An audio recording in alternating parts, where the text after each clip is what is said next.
Assalamualaikum warahmatullahi wabarakatuh. Gimana kabarnya anak-anak? Alhamdulillah kalau sehat semua.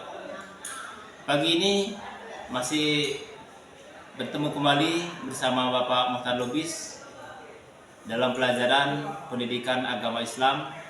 Adapun materi yang akan Bapak sampaikan pada pagi hari ini yakni menebarkan Islam dengan santun dan damai melalui dakwah, khutbah, dan tabligh. Untuk memulai pelajaran, sebaiknya kita awali dengan membaca basmalah bersama-sama. Bismillahirrahmanirrahim.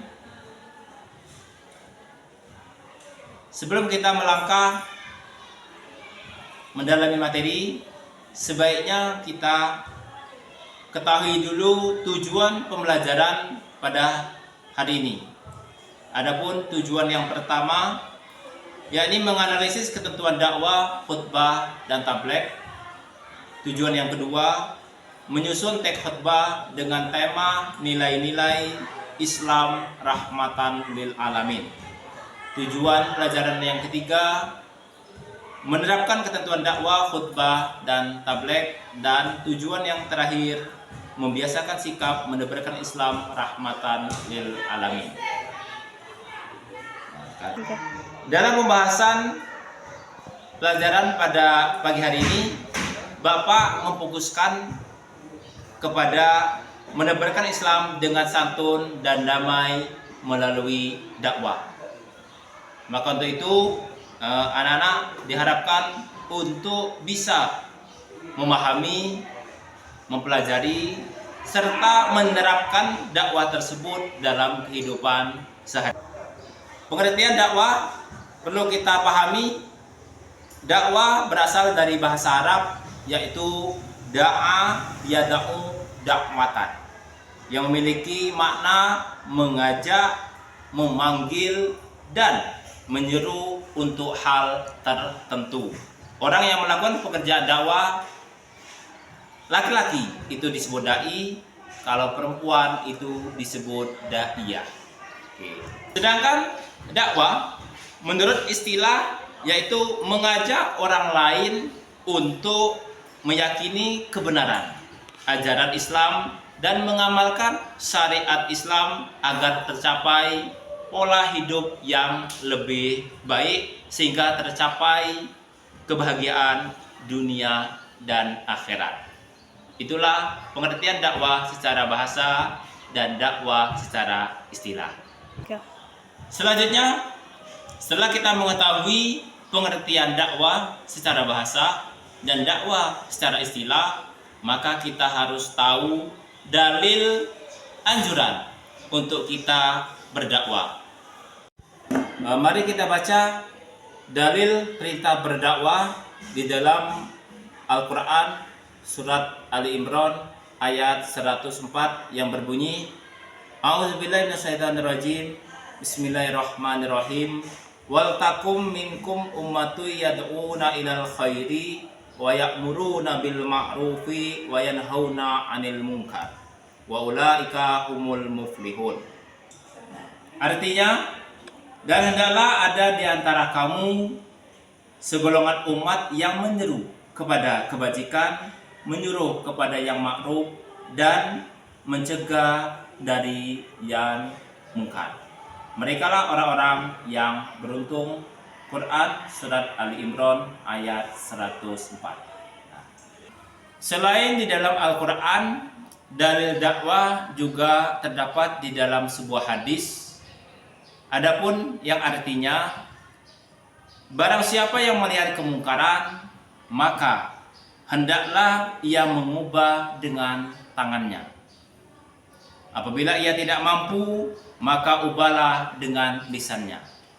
Dan jika ia pun tidak mampu, maka ubahlah dengan hatinya. Dan itulah selemah-lemahnya iman. Ayat riwayat Muslim. Dalam hadis di atas dapat disimpulkan yaitu 3M.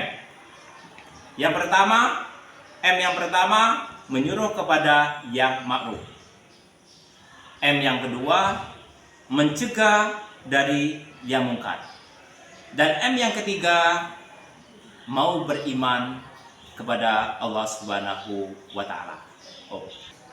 Nah, setelah kita mengetahui dalil dakwah baik yang ada di dalam Al-Qur'an maupun di dalam hadis, selanjutnya anak-anak, kapan kita mulai dakwah?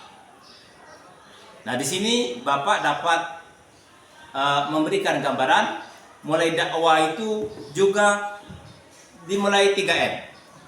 Yang pertama, mulailah dari hal yang terkecil. M yang kedua, mulailah dari kita sendiri untuk memulai berdakwah.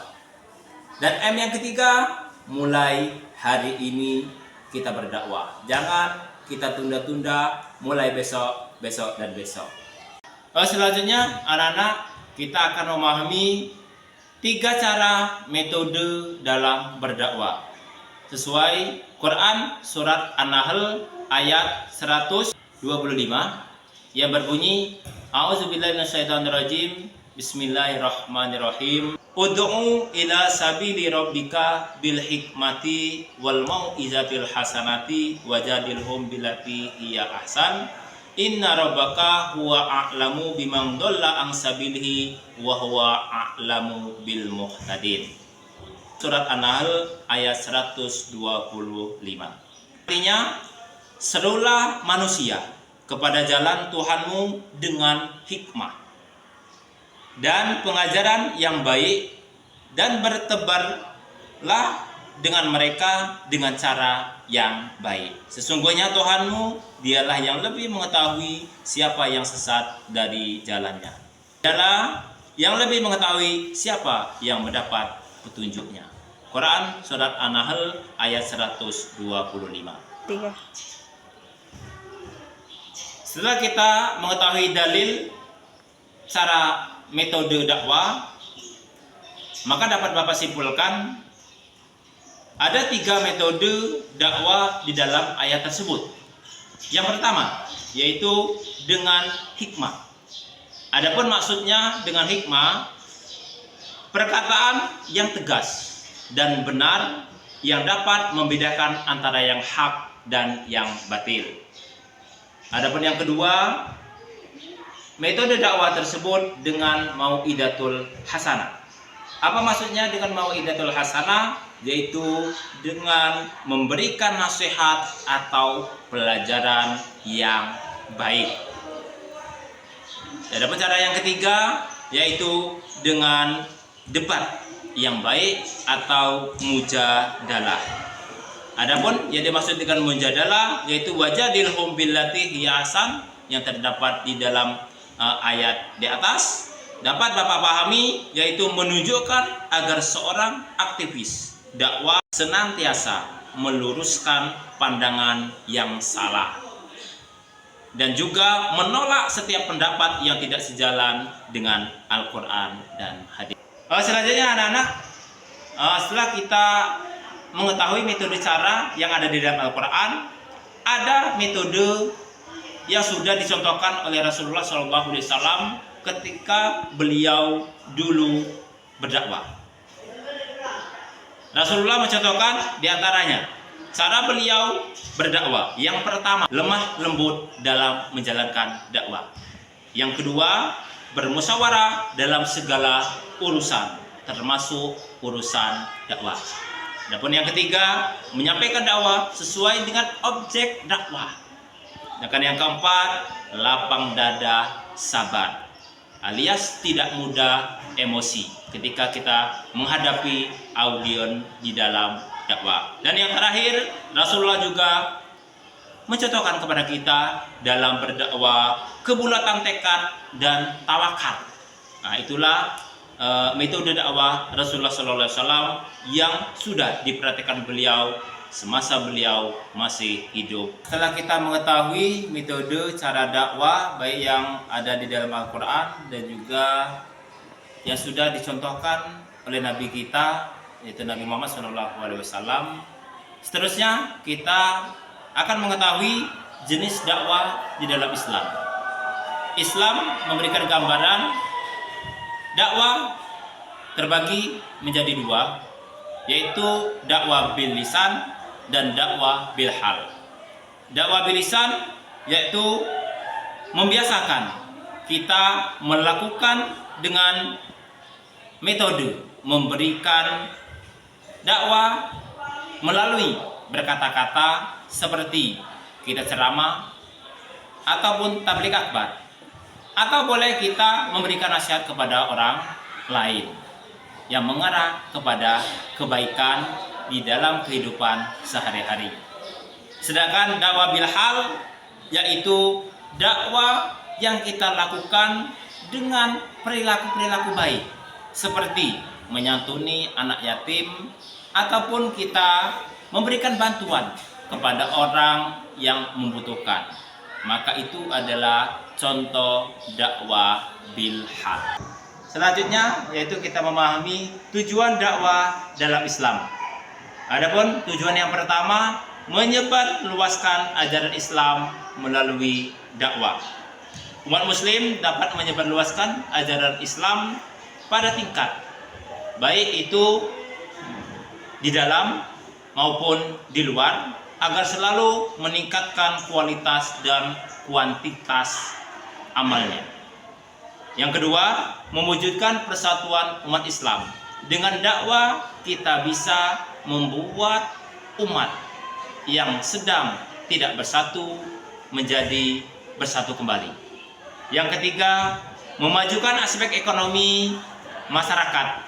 Dengan dakwah, perekonomian itu bisa berkembang, kerjasama itu bisa dibangun.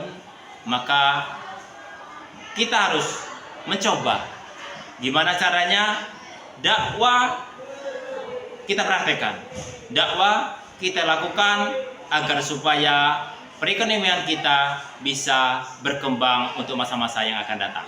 Juga kita tidak kalah penting, yaitu mengetahui hambatan-hambatan dalam berdakwah. Hambatan tidak memiliki pengetahuan yang cukup. Ketika seseorang pengetahuannya hanya sedikit, maka ketika ia mau berdakwah, maka di sana ada rasa minder untuk melakukan dakwah. Akan tetapi jika orang tersebut pengetahuannya lebih, pengetahuannya banyak, diantaranya mungkin sering ia membaca buku ataupun menonton video contoh orang di dalam berdakwah, maka orang tersebut akan mampu untuk berdakwah di tengah-tengah masyarakat. Hambatan yang kedua, tidak menyampaikan dakwah dengan tepat. Apabila seseorang itu telah menyampaikan dakwah kurang tepat, maka ia akan merasa bersalah. Akan tetapi kesalahan sekali itu tidak masalah. Boleh satu kali kita berdakwah salah, tapi untuk selanjutnya mudah-mudahan dakwah kita akan semakin baik dan terus membaik. Maka untuk itu jangan takut untuk mencoba melakukan dakwah. Hambatan tiga, tidak aktif dalam kegiatan dakwah. Ketika seseorang itu tidak aktif di dalam berdakwah, maka orang tersebut tidak mau dan jelas tidak mampu untuk berdakwah. Maka untuk itu kita aktif baik di dalam komunitas masyarakat maupun aktif di dalam kita berdakwah. Maka dakwah itu tidak harus di hal, ya, juga bil hal kita dakwah. Maka apabila kita mampunya bil hal, ya lakukan bil hal. Jika tidak mampu, maka kita lakukan dengan bil lisan. Oke anak-anak, untuk yang selanjutnya akan Bapak contohkan yaitu pendakwah-pendakwah di Indonesia. Ya, pendakwah-pendakwah di Indonesia yang pertama, beliau sudah almarhum Kiai Haji Zainuddin MZ. Beliau adalah seorang pendakwah yang populer di zamannya. Ya, beliau sekarang sudah meninggal. Kita doakan bersama semoga apa-apa yang sudah beliau dakwahkan ke masyarakat itu bisa diterima. Yang kedua, ada pendakwah di Indonesia yang sekarang masih populer, Ustadz Abdul Somad. Nah, dan yang ketiga, ada yang lagi populer lagi sudah berdakwah dengan metode penghafal Al-Quran dan pendalaman Al-Quran, yaitu Ustadz Adi Hidayat. Nah, mungkin anak-anak bisa mempraktekkan nanti gimana cara berdakwah yang baik dan benar setelah kita mempelajari materi ini. Mungkin itu saja anak-anak pelajaran kita hari ini. Akan kita lanjutkan lagi pertemuan berikutnya, materinya khutbah. Sekian dan terima kasih. Mudah-mudahan pelajaran kita hari ini akan mendapatkan ilmu yang bermanfaat, ilmu yang berkah. Maka untuk itu Bapak akhiri dengan perkataan sampai jumpa kembali. Wassalamualaikum warahmatullahi wabarakatuh.